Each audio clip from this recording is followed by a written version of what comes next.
Chicken changezi বানানোর জন্য এখানে আমি নিয়েছি 400 গ্রাম চিকেন।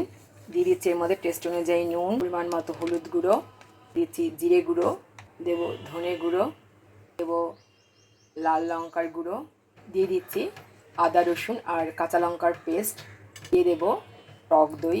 চাইলে তোমরা এখানে একটু গোলমরিচের গুঁড়ো আর লেবুর রসও দিতে পারো। এবার এই সব কিছু খুব ভালো করে মেখে নেব, রেখে দেব 30 মিনিট। কড়াইতে দিয়ে দিয়েছি সাদা তেল আর দিয়ে দিয়েছি বেশ বড় করে কেটে রাখা পেঁয়াজ, দিয়ে দিচ্ছি আদা রসুন পেস্ট, আবার একটু নাড়াচাড়া করে নিচ্ছি আর দিয়ে দিলাম টমেটো। এখানে আমি একটা টমেটো আর একটাই কাঁচা লঙ্কা দিলাম, ঝালটা অবশ্যই দেবে তোমরা নিজেদের টেস্ট অনুযায়ী। এবার নুন অ্যাড করে দিলাম আর সব কিছু খুব ভালো করে মিশিয়ে নিয়ে আমি নিয়ে নিচ্ছি একটা মিক্সিং জারে। কড়াইতে আবার একটু সাদা তেল দিয়ে দিলাম আর তার সাথে দিয়ে দিলাম ম্যারিনেট করে রাখা চিকেনের টুকরোগুলো। এগুলো ভালোভাবে ফ্রাই করে নিতে হবে, খুব বেশি তেল দেওয়ার কিন্তু প্রয়োজন নেই। এদিকে পেস্টটাও তৈরি করা হয়ে গেছে, এটা এক সাইড করে রেখে দিচ্ছি। আর একদিকটা ভালোভাবে ভাজা হয়ে যাওয়ার পরে আমি উল্টে পাল্টে আরেক দিকটা ভেজে নিচ্ছি। এখন দেখতেই পাচ্ছ বেশ ভালোভাবে ভাজা হয়ে গেছে। এই ভাজাগুলো তুলে নেবার পরে বাকি ভাজাগুলো ঠিক সেম প্রসেসে ভেজে নেব।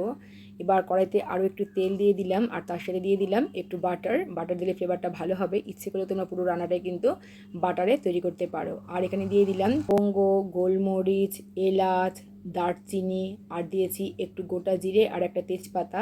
ভালো করে ফোড়নটা ফ্রাই করে নেওয়ার পরে দিয়ে দিলাম তৈরি করে রাখা পেস্ট। এবার ভালো করে একটু কষে নিতে হবে। একটু কষে নেওয়ার পরে আবার দিয়ে দিলাম জিরে গুঁড়ো, ধনে গুঁড়ো, লাল লঙ্কার গুঁড়ো আর দিয়ে দেব হলুদ গুঁড়ো। মিশিয়ে নিচ্ছি।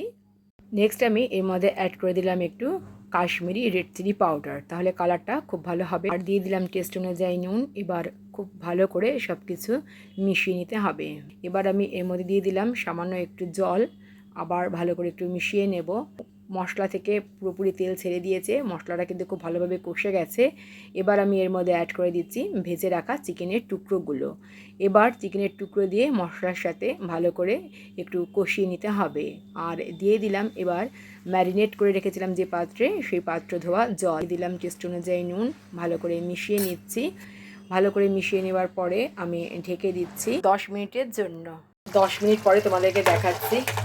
দিয়ে দেবো একটু গরম মশলার গুঁড়ো, দেবো 2-4 দানা চিনি করে মিশিয়ে নিয়ে দিয়ে দিচ্ছি স্প্রিং অনিয়ন। এবার ঢেকে রেখে দিচ্ছি স্ট্যান্ডিং টাইমে রাখার পরে। তারপর তোমাদেরকে দেখাচ্ছি, একদম অসাধারণ লাগছে, যেন মনে হচ্ছে কোনো রেস্টুরেন্ট থেকে কিনে নিয়ে আসা। চিকেন চাঙ্গেজি।